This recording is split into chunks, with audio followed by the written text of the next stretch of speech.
आज की कहानी रवीना की है। Thank you so much Raveena for sharing this story. तो आज की कहानी स्टार्ट करते हैं।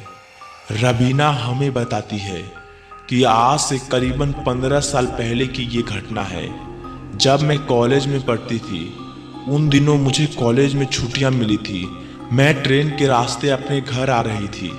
उस सफ़र के दौरान जो ट्रेन में मेरे साथ हुआ था, इस कहानी में मैं वही बताऊंगी।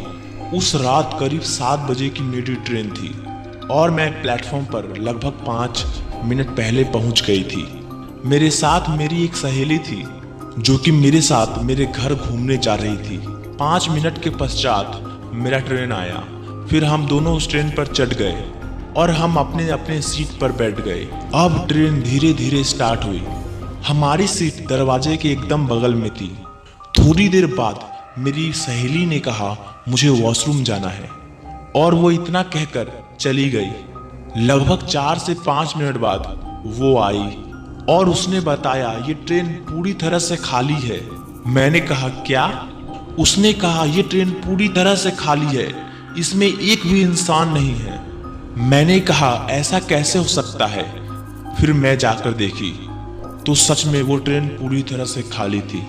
फिर हम दो अपने अपने जगह पर आकर बैठ गए। मेरी सहेली जिसका नाम संचिता था, वो मुझे बार बार कह रही थी इस कंपार्टमेंट में कुछ गड़बड़ है।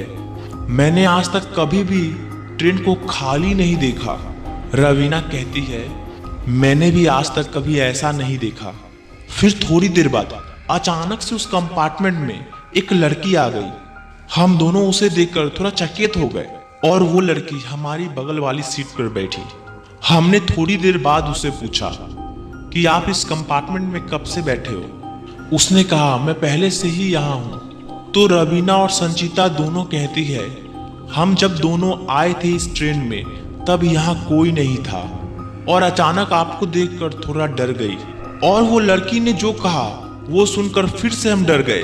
उसने कहा इस ट्रेन में मैं लगभग 3 दिनों से हूँ, लेकिन उसे देखने में जरा भी नहीं लग रहा था कि वो ट्रेन में पिछले 3 दिनों से है। मेरी सहेली ने उससे कहा हाँ झूठ कह दो। फिर उस लड़की ने अपना टिकट दिखाया जो कि 3 दिन पहले की थी, लेकिन वो किसी और ट्रेन की थी और ये ट्रेन वहां नहीं जाती थी। हम दोनों ने उसे कहा आपकी टिकट जहाँ की है ये ट्रेन वहां नहीं जाती। लड़की ने कहा हाँ मुझे पता है। बस इतना कहकर आगे की ओर चलने लगी। हम दोनों उससे और कुछ पूछते तब तक वो आगे की ओर चली गई। फिर लगभग 10 मिनट के बाद वही लड़की फिर से मेरे बगल वाली सीट पर आकर बैठी। हमने कहा आप यहीं बैठिए, आप इधर उधर कहाँ घूम रहे हैं? उस लड़की ने कहा सॉरी बट मैं आपको नहीं जानती। मैंने कहा अभी तो थोड़ी देर पहले मैं आपसे बात की। उस लड़की ने कहा नहीं तो मैं आप दोनों से कभी नहीं मिली। इतना कहकर फिर से वो आगे की ओर चली गई। हम दोनों को थोड़ा अजीब लग रहा था और थोड़ा डर भी लग रहा था, इसलिए हम दोनों सहेलियों ने उस लड़की से कुछ नहीं पूछा। फिर लगभग 10 मिनट बीते।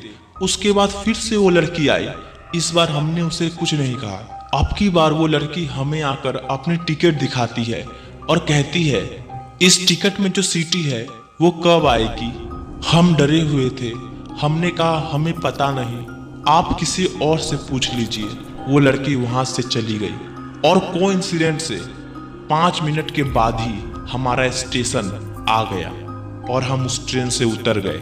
उतरने के बाद पता चला हमें कि हम जिस बॉगी में चढ़े थे वो बॉगी हमारा नहीं था। हमारा बॉगी नंबर और सीट नंबर दोनों ही चेंज था, लेकिन हम गलती से गलत बॉगी और गलत सीट पे बैठे हुए थे। हम जिस सीट पर बैठे थे वो नंबर 8 और 9 था। ये घटना जब हमने वहां के टीटी को बताया तो उस टीटी ने कहा पहले तो आप अपनी टिकट दिखाओ। मैं उनको अपनी टिकट दिखाई। आपका सीट नंबर तो सही है, लेकिन आप जिस बॉगी में बैठी थी वो बॉगी का नंबर अलग है। फिर उस टीटी ने बताया उस बॉगी में पिछले 3 साल से कोई नहीं बैठता। उस टीटी का कहना था कि उस बॉगी में एक लड़की की 3 साल पहले डेथ हो गई थी और लोगों का मानना था कि उसमें वो लड़की आज भी है। अंत में टीटी ने बताया आपकी किस्मत अच्छी थी जो आप वहां से बच कर आ गए, क्योंकि इससे पहले जो लोग उसमें गया वो कभी वापस लौट कर नहीं आया। ये कहानी यहाँ समाप्त होती है। अगर आपको भी रवीना की ये कहानी पसंद आई हो तो वीडियो को एक लाइक जरूर करें और इस तरह की कहानियां सुनने के लिए चैनल को सब्सक्राइब जरूर कर दें। तो मैं मिलता हूं आपसे किसी नेक्स्ट हॉरर स्टोरीज के साथ। तब तक के लिए टेक केयर, बाय बाय।